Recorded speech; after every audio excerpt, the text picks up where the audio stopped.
રાજકોટ ગ્રામ્ય પોલીસ દ્વારા લોકોની માનસિક સુખાકારી માટે એક પ્રશંસનીય પહેલ કરાઈ છે। જિલ્લા પોલીસ વડા વિજયસિંહ ગુર્જરના હકારાત્મક અભિગમ સાથે પ્રેરણા નવા જીવનની પ્રોજેક્ટનો પ્રારંભ કરાયો, જેના અંતર્ગત એસપી કચેરી ખાતે ખાસ કાઉન્સેલિંગ સેન્ટર શરૂ કરવામાં આવ્યું અને આ સેન્ટરનું ઉદ્ઘાટન રેન્જ આઈજી નિર્લિપ્ત રાયના હસ્તે કરવામાં આવ્યું હતું। આ પ્રોજેક્ટમાં સૌરાષ્ટ્ર યુનિવર્સિટીના મનોવિજ્ઞાન ભવનના અધ્યાપકો અને વિદ્યાર્થીઓ પોતાની સેવાઓ આપશે।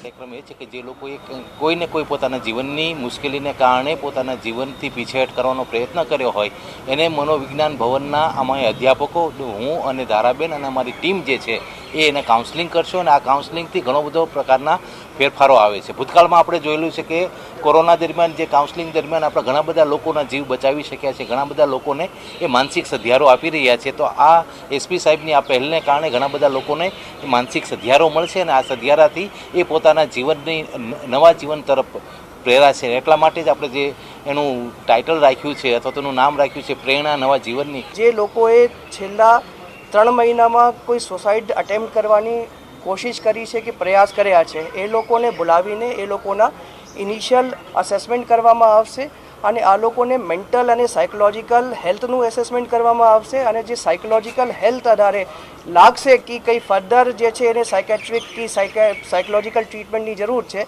તો કન્સર્ન જે છે સ્પેશિયલિસ્ટને સંપર્ક કરીને આ લોકોને ફર્ધર ટ્રીટમેન્ટ માટે મોકલવામાં આવશે। આ જે છે હાલ જે છેલ્લા 3 મહિનાના જે સુસાઇડના ડેટા છે રાજકોટ ગ્રામ્યના જુદા જુદા પોલીસ સ્ટેશન વિસ્તારોમાં જે લોકોએ સુસાઇડ અટેમ્પ્ટ કરી છે આ સુસાઇડ અટેમ્પ્ટ કરનારાઓને જે છે હાલ ઇનિશિયલી આ કાઉન્સેલિંગ સેન્ટરની મુલાકાત માટે બોલાવ્યા છે।